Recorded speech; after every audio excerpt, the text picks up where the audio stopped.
जो basic requirements होते हैं एक ह्यूमन एग्जिस्टेंस के लिए, वो सब अंदर भेजा गया है।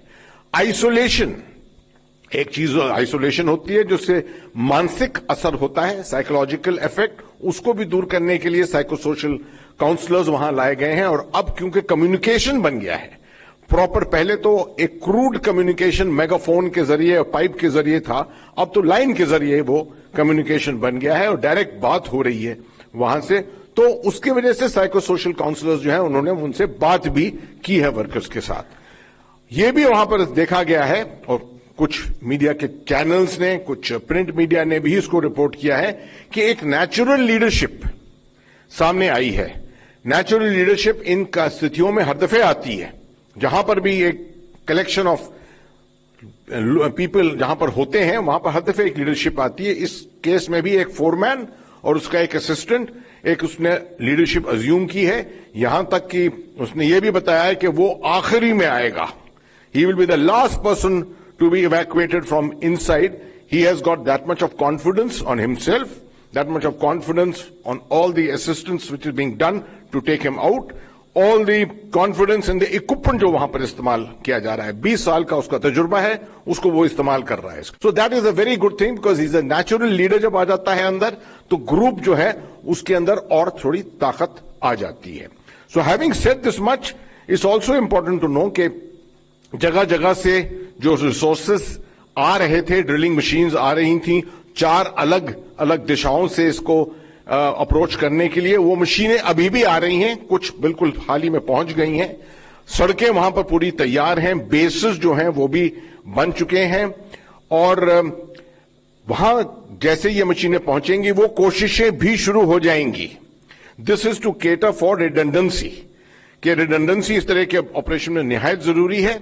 अगर एक जरिया फेल हुआ तो हमारे पास कम से कम 1, 2, 3 और जरिए हो सकते हैं जिनको हम इस्तेमाल करेंगे और उन जरियों में शायद वक्त और ज्यादा लगे, जिसके लिए हमें मेंटली प्रिपेयर्ड होना चाहिए।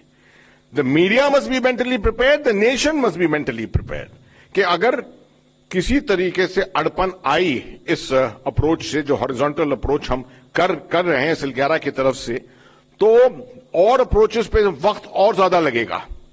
मगर इसकी पॉजिटिव चीज यह है कि जो वर्कर्स अंदर हैं उनको राहत पहुंचाई है, उनको असिस्टेंस मिल रही है और हर तरीके से उनका वेलफेयर देखा जा रहा है और उनकी फैमिलीज को एश्योरेंस दिया जा रहा है, जिसकी वजह से अगर कुछ और वक्त लग गया तो उसके लिए भी हमें तैयार होना चाहिए और वो सब अंदर जो है तैयार हैं उसके लिए। जहां तक इस अप्रोच का सवाल है, आप देख रहे होंगे, खुद भी आप चैनल्स के ऊपर देख रहे होंगे कि वहां से बहुत आश्वासन आ रहे हैं कि अगले 2 घंटे में, दिन के शायद बीच दिन में या आखिरी लास्ट लाइट शाम तक या कल सुबह, सब लोग टाइमलाइन लगा रहे हैं इसके ऊपर। और मैंने आपको पहले दिन ही बताया था कि ये ऑपरेशन जो होते हैं ये लड़ाई की तरह ऑपरेशन होते हैं, इनके अंदर टाइमलाइन कभी नहीं लगा जाती, क्योंकि लड़ाई के अंदर भी आपको काम सामने मालूम नहीं कि दुश्मन क्या करने वाला है। इसमें आप समझिए कि जमीन जो है आपका दुश्मन है, हिमालयन जियोलॉजी वो है, दुश्मन है। जो टनल कोलैप्स हुआ है उसके अंदर किस एंगल से गर्डर गिरा है, किस एंगल से कंक्रीट गिरा है, किसी को नहीं मालूम उसके बारे में।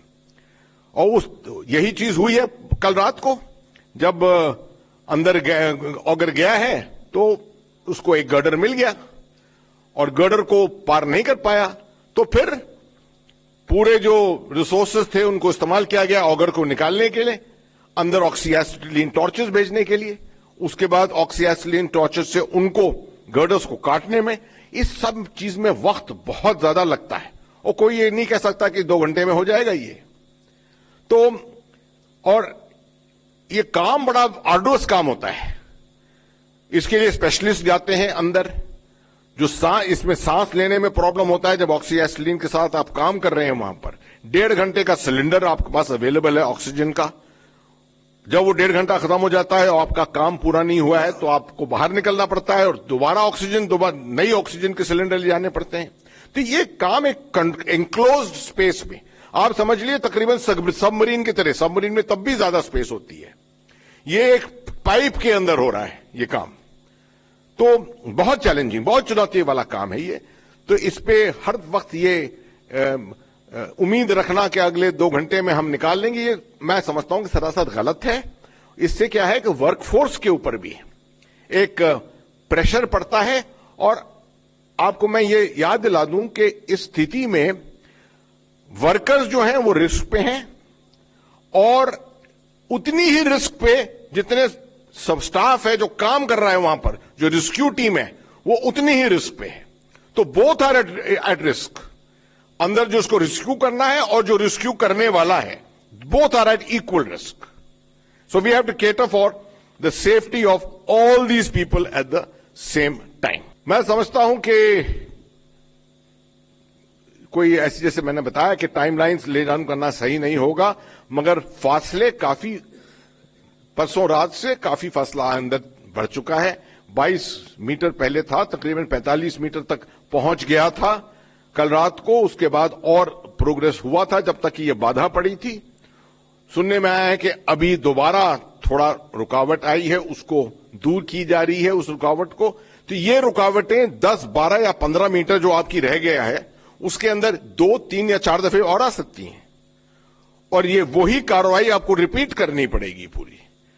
जो ऑक्सी एक्सीलिन के साथ आपने गर्डर्स को काटा है, या क्या मालूम सामने कोई कंक्रीट का ब्लॉक आ गया है, जो कुछ भी करना है आपने उसको दोबारा करना पड़ेगा, तो उसमें वक्त लगेगा। तो इसलिए ये ऑपरेशन जो है डिले होता रहेगा, मगर सरकार की तरफ से जो बाकी दिशाओं से कोशिशें होंगी उनमें कोई बाधा नहीं आएगी। That we will continue. सुविधाएं बन गई हैं, जहां पर 2000 लीटर पानी हर घंटे के लिए चाहिए था, उस दिशा में वो बंदोबस्त हो गया है। उसका जो ड्रिफ्ट चैनल, एक ड्रिफ्ट तरीके से जो काटना था, स्क्रैप करना था टनल का जो कोने जो थे उनको, वो काम भी शुरू हो गया है।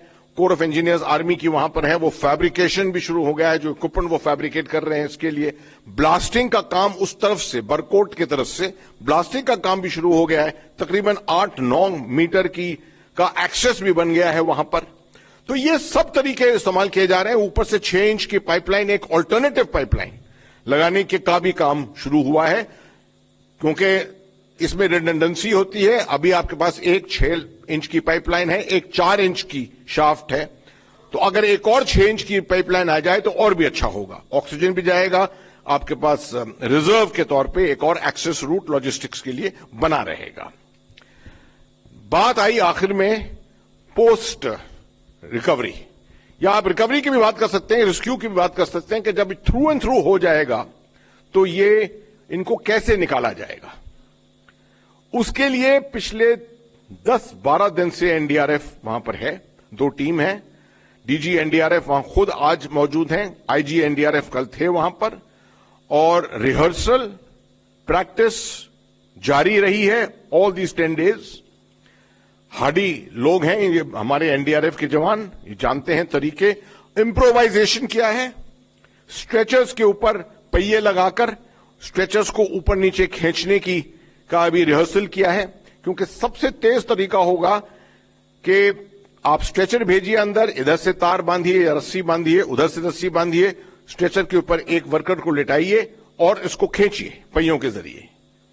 अगर आप कोई अड़पन आती है तो फिर क्रॉलिंग करके, अगर अपने बल पे क्रॉलिंग करके आना पड़ेगा 65 मीटर, तो थोड़ा वक्त ज्यादा लगेगा, और उसमें खतरा भी होता है कि कोई किसी को क्लॉस्ट्रोफोबिया होता है, किसी को साइकोलॉजिकली कोई असर हुआ है, तो इस तरह से उसमें अड़पन आती है।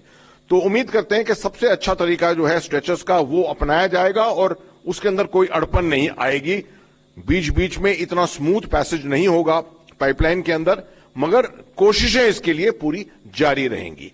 जब ये रेस्क्यू हो जाएगी, जिस वक्त भी हो जाएगी, आप इमेजेस देख रहे हैं, टेलीविजन पे भी बहुत इमेजेस आ रही हैं कि वहां पर सबसे पहले मेडिकल, एक तो पहली चीज उनका मेडिकल चेकअप होगा, और कोई सीरियस केसेस हैं तो उनको एयरलिफ्ट करके वहां पर उत्तराखंड गवर्नमेंट के अपने एविएशन रिसोर्सेज हैं, इंडियन एयरफोर्स को रिक्विजिशन दिया गया है, कंफर्म रिक्विजिशन है कि वो जल्द से जल्द वहां पर आ सकते हैं, हवाई जहाज लेकर, हेलीकॉप्टर लेकर उनको ऋषिकेश के ऑल इंडिया इंस्टीट्यूट में ले जाया जाएगा। बाकियों के लिए जहां तक मैं काउंट कर रहा हूं 41 एम्बुलेंस शायद वहां पर आ गई हैं। मतलब हर वर्कर के लिए एक एम्बुलेंस है, उसके अंदर अटेंडेंट, उसके अंदर शायद उसका रिश्तेदार, अगर वहां पर साथ में उसके कोई रिश्तेदार है वो सब उसके साथ जा सकते हैं, इंडिविजुअली जा सकते हैं वहां तक, ऋषिकेश तक, और उनको एडमिट करके वहां पर उनकी डिटेल मेडिकल चेक करना पड़ेगा इसका। तो मैं समझता हूं कि ये सब चीजों के साथ और खास तौर पे ये ट्रांसपेरेंसी के साथ, क्योंकि हम ट्रांसपेरेंटली ये पूरी खबर दे रहे हैं, तो उम्मीदें काफी रेज हुई हैं और दिलासा मिली है, और जितने वर्कर हैं अंदर, उनके जितने रिश्तेदार हैं, उनके अंदर एक उम्मीद जागृत हुई है। ये बहुत पॉजिटिव चीज है, उससे और ताकत आएगी उनके अंदर जो अंदर फंसे हुए हैं। और मैं उम्मीद करता हूं कि हाल ही में अगले कुछ घंटों में या कल तक या जब भी है, तो ये हमें इसके अंदर कामयाबी इस ऑपरेशन में मिलेगी।